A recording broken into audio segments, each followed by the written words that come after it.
What's going on, everybody? Chump Change XD here. Hope you're all staying healthy and having a great day. So first things first, in this video what we're going to do is clean those screens. If you can see all the way in the back there how disgustingly filthy that is. And that one right there, basically just full of leaves and just debris built up.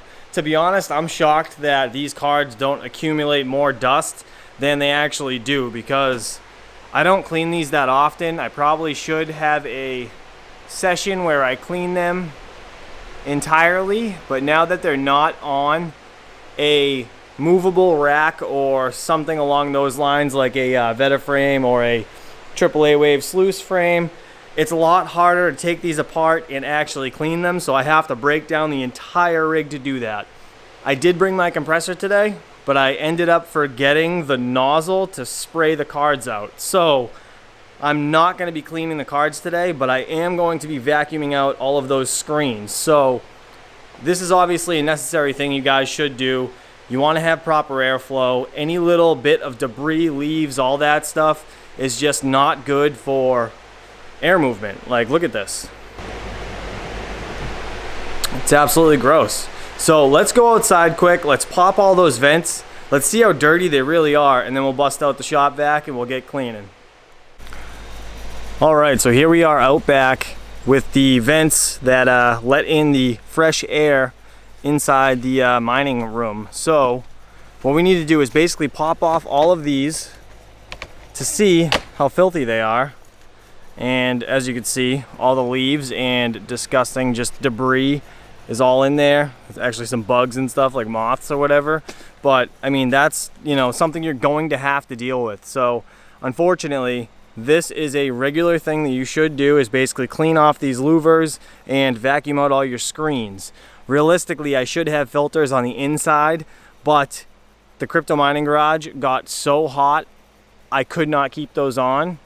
And realistically, it hasn't affected my cards much, so I'm pretty happy about that. So give me just a second, let me rip all these down. We'll analyze how dirty they all are, and then I'll bust out the shop vac and we'll get to cleaning. All right, so this is what we have to deal with in the fall. All these leaves getting sucked in to all the intakes. I flipped around all of these grates so you guys can see.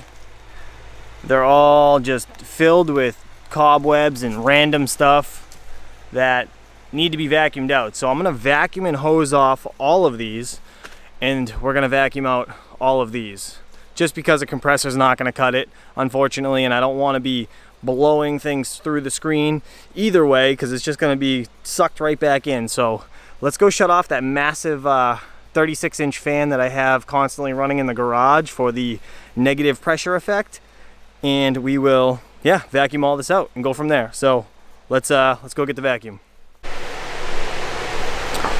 All right, regular rigid shop vac is what I choose to use.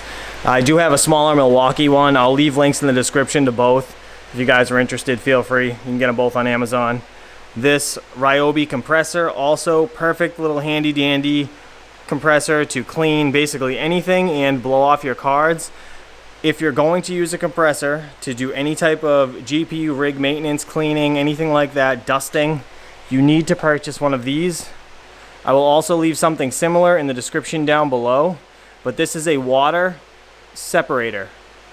So basically the air goes through it and the water gets trapped in this clear casing before it goes through that filter that's inside there. And this is a little like a drain down port that you can push with your finger if you would like, to get any type of water out if there's a lot of moisture in the air or in your compressor. But this is a necessary thing if you're going to be blowing off your cards, and you want to be gauging it down so it's not super high pressure. You only need like 30-40 psi. You don't need anything crazy, and you want to make sure you hold all your fans. But I'll go through a full cleaning of GPUs at some point in the future, but this video I just don't have time to do it because I forgot my nozzle, as I said before. So let's grab this, let's get back outside. All right, big fans off, as you can see. Vacuum right here. Let's get to it.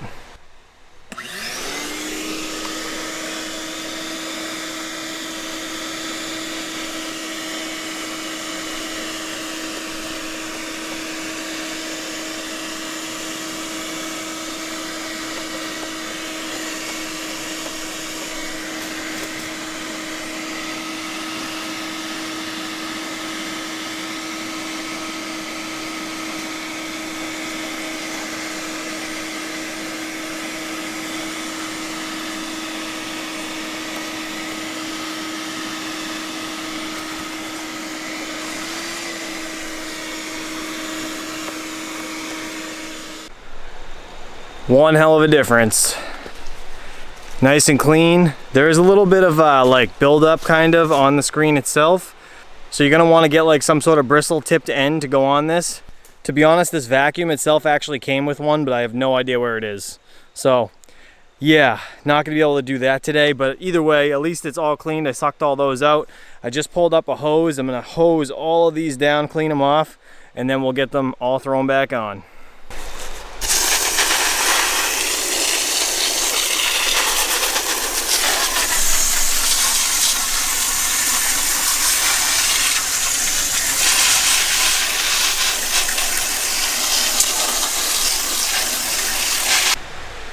Real quick, just so you guys could see, I just hosed them off briefly just to get most of the debris. This is one of the ones I hosed off. Look at this one.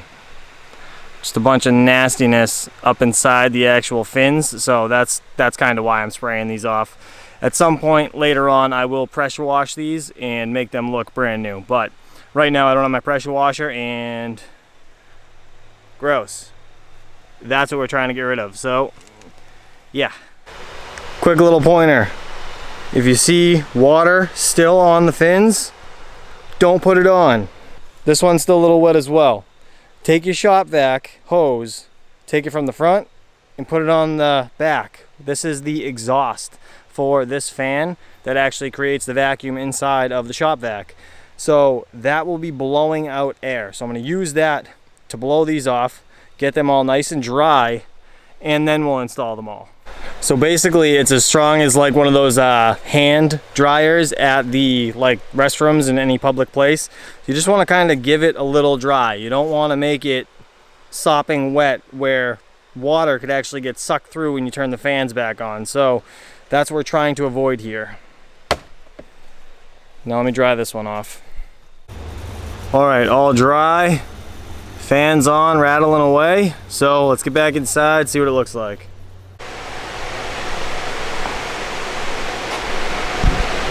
1,000 times better. The airflow is also very nice inside here right now.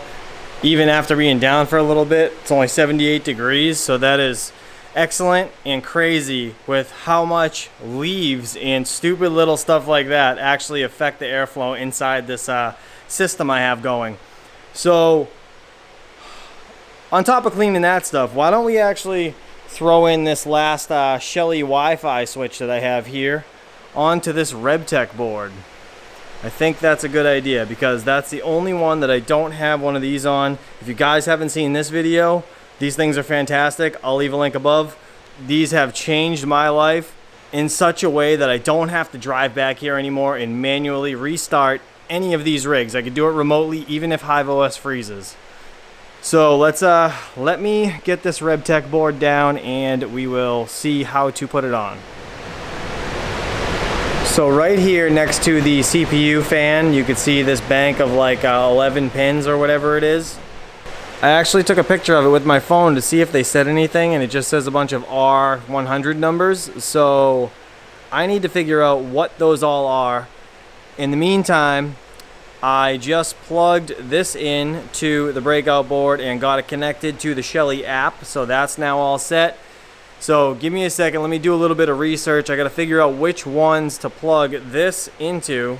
It's either that or I need to see if I can just put it on the Breakout board, maybe on one of those connections that would go to, you know, a secondary Breakout board. All right, so voting against actually putting it on the Rebtech board itself, I'm going to try to put this switch right here on the Breakout board. That's basically a link to connect two different Breakout boards and they can control each other. So I don't know if I'm right or not with the right side of this, but that is what I am going to try and do. And let's see what happens, I guess. You know, worst case, I guess I break a Shelly. But, I mean, to be honest, I don't think anything's really going to happen because the power's on the other side. This is just a on-off in the middle. So let's try hitting CCXD7 with the phone. All right, so that worked beautifully. But because the Shelly's plugged into this Breakout board, there's no way to turn it back on. So I need to power the Shelly with the neighboring Breakout board so I can control this rig. So that's what we're going to do. We're gonna throw the Shelly actually back here, and let's get this plugged in. Okay, it's gonna take a second for this device to come back online. Okay, there it is. So let's give it another shot. And she fired right up. So super excited that this worked like a champ. If you guys want to connect to a breakout board, you're gonna have to have it on the right side, on the, I think it's an S1 or an SL, and the ground, and it works mint. So as long as you're powering it from a neighboring power supply or 120 volt at the wall, however you guys decide to do it, Shelly Wi-Fi switch works great like that. But as always guys, hopefully you learned something today, cleaning your vents with the vacuum, drying them off and all that stuff. I mean, I know it's a pretty simple video. I'll show you guys cleaning the GPUs at a later date, a little more in depth. But I do appreciate you all for watching. Please stay safe, and I'll see you guys real soon. Peace.